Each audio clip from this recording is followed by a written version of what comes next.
स्वागत है आप सभी का। देखिए, अभी इसके पहले इसके पूर्व की जो वीडियो है तो हमने वहाँ से प्रयास किया है कि आगामी 30 अक्टूबर को जो राहु केतु का परिवर्तन हो रहा है, तो राहु केतु का परिवर्तन किस राशि को क्या फल देगा, उसी क्रम में कल हमने इससे पहले की वीडियो में सबसे पहली राशि मेष राशि का बताया था कि मेष राशि के लिए राहु का कैसा रहेगा, केतु और राहु का फल कैसा रहेगा। आज उसी क्रम में दूसरी राशि वृष राशि के बारे में इस वीडियो के माध्यम से चर्चा करेंगे। तो जिनकी वृष राशि है वो इसको बहुत ध्यान से सुने, और इसके अलावा भी अन्य राशि वाले भी उसको सुन सकते हैं, क्योंकि कई बार ऐसा हो जाता है कि जब भी कोई ग्रह बदलता है, राशि परिवर्तन करता है, तो प्रायः सभी 12 राशियों को उसका इफेक्ट पड़ता है। तो किसी को सकारात्मक प्रभाव पड़ता है, किसी को नकारात्मक पड़ता है। अब जैसे 30 तारीख को राहु चेंज हो जाएगा, तो मैंने पिछली वीडियो में भी कहा था कि राहु केतु की जो गति होती है, जो चाल होती है, वो हमेशा वक्र होती है, उल्टी होती है। तो अभी तक 30 अक्टूबर से पहले राहु जो है मेष राशि में संचार कर रहा था। अब आगामी 30 अक्टूबर के बाद में ये मीन राशि में संचार करेगा। तो अगर हम वृष राशि की बात करते हैं तो वृष राशि के जातकों के लिए राहु का फल जो है कुछ मायनों में बहुत अच्छा होगा, और एक दो चीज़ों में गड़बड़ी भी करेगा। लेकिन अगर कुल मिलाकर के औसत देखा जाए तो जो सकारात्मक जो बिंदु है वो ज़्यादा है, और जो नकारात्मक बिंदु है, नकारात्मक फल है, वो थोड़ा सा कम है। तो सबसे पहले तो आपको बताऊंगा कि वृष राशि के लिए राहु जो है 11वें स्थान में बैठता है। यद्यपि मीन राशि जो है राहु की शत्रु राशि है, और बृहस्पति की राशि में पढ़ करके उसको चांडाल योग भी बन जाता है। लेकिन वहीं पर एक दूसरा ज्योतिषीय सिद्धांत है कि जहाँ पर भी पाप ग्रह या क्रूर ग्रह, शक्तिशाली ग्रह बैठ जाता है, खास करके एकादश भाव में, लाभ भाव में, तो उसका जो है कई बार वो अप्रत्याशित लाभ करा देता है।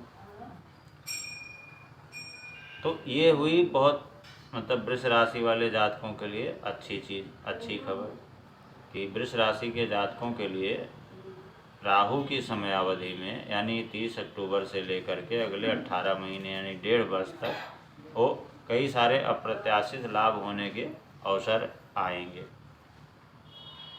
लेकिन अब वहीं अगर बात की जाए कि सकारात्मक तो ये हो गया, और नकारात्मक की तरफ अगर बात की जाए तो जैसे मित्र राशि का राहु ना हो करके शत्रु राशि का है, बृहस्पति के घर में है, तो कुछ वाणी पे दोष आ जाएगा, और अपने से जो वरिष्ठ पीढ़ी है, जो सीनियर लोग हैं, उनसे कुछ अनबन मनमुटाव हो सकता है। और अगर कोई फैसला आपका लंबित है, मान लिया कोई विवाद है, कोर्ट कचहरी का या किसी सामाजिक विवाद है या पारिवारिक विवाद है, तो उसमें भी अचानक बहुत बड़ा मोड़ आ सकता है वृष राशि के जातकों के लिए। साथ ही पंचम भाव, यानी जब राहु की दृष्टि पंचम भाव पे पड़ेगी तो पंचम भाव बुध का यानी कन्या राशि पे पड़ेगी, तो वहाँ पर भी ये अपनी दिक्कतें, कुछ अपनी दिक्कतों से पंचम घर को भी प्रभावित करेगा। यानी पंचम घर यानी संतान स्थान को, विद्या स्थान को, बुद्धि स्थान को प्रभावित करेगा। यद्यपि केतु वहाँ विद्यमान है, तो जैसे मान लिया किसी को संतान होने का जो समय है या संतान की कामना है, संतान के लिए कोई योजना बना रहा है, तो उसके लिए चूँकि केतु बैठा हुआ है तो संतान का योग तो बनेगा, लेकिन वहीं पर राहु की दृष्टि होने के कारण हो सकता है कि वो सफल ना हो। तो ये इसका नकारात्मक बिंदु है।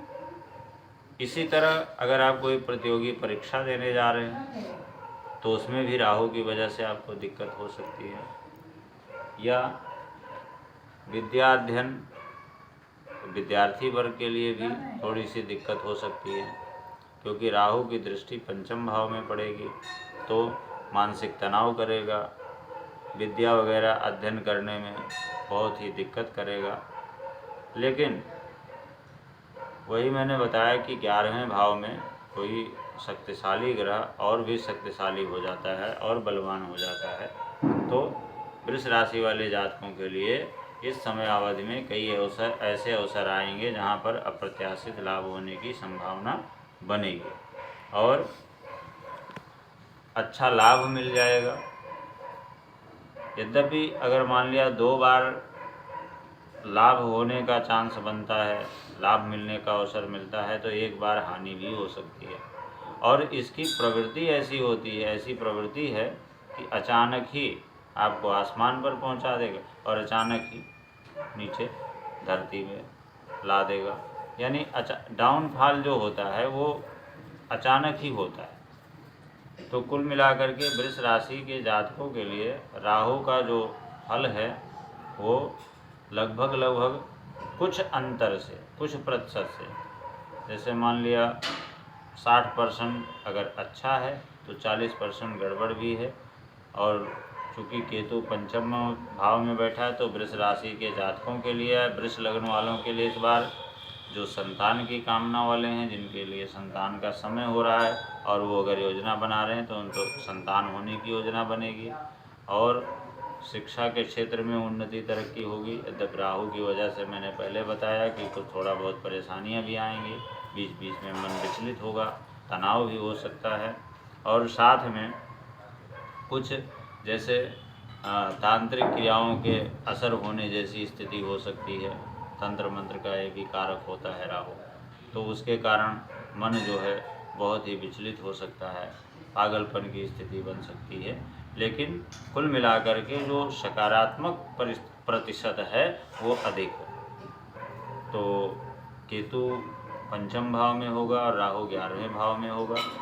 तो इसलिए और अच्छे फल को प्राप्त करने के लिए कि जो भी सकारात्मक जो फल है वो और बढ़ जाए, उसका प्रतिशत और अधिक मिले और अधिक लाभ मिले, तो इसके लिए वृष राशि के जातकों को और वृष लग्न वाले जातकों को विशेष करके राहु और केतु का कुछ उपाय प्रारंभ में ही कर लेना चाहिए, जिससे जो प्रतिशत अच्छाई का जो प्रतिशत है वो बढ़ जाए और जो बुराई वाला जो प्रतिशत है, जो दूसरा बिंदु है, वो कम हो जाए। और इसको सोच समझ करके कि राहु से संबंधित क्या उपाय किया जा सकता है, सबसे सरलतम उपाय क्या हो सकता है, केतु से संबंधित क्या उपाय किया जा सकता है, सरलतम क्या उपाय हो सकता है, तो उसको प्रारंभ में ही यानी 30 अक्टूबर के बाद में वृष राशि के जातकों के लिए उससे संबंधित कोई ना कोई उपाय, कोई ना कोई परिहार उसका अवश्य कर लेना चाहिए। और अगर इस विषय में कोई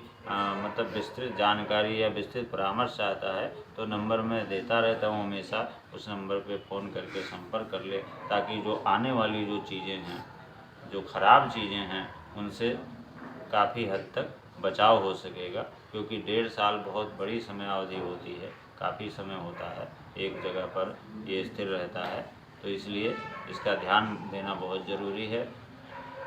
और ध्यान देने के साथ साथ में अच्छी स्थिति, लाभ के भी नए अवसर मिलेंगे। हो सकता है कि कुछ कार्य योजना का विस्तार भी हो जाए और ऐसा भी हो सकता है कि कोई अगर आपका विवाद इत्यादि लंबित है तो वो भी फाइनल हो सकता है। ऐसी कुछ 2-4 चीज़ें अच्छी वृष राशि के जातकों के लिए आएंगी इस समय अवधि में। तब तक जो है, और अगर कुछ ऐसा लगता हो, कोई संदेह लगता हो, तो उसका कुछ न कुछ निदान अवश्य कर लें। बहुत बहुत धन्यवाद।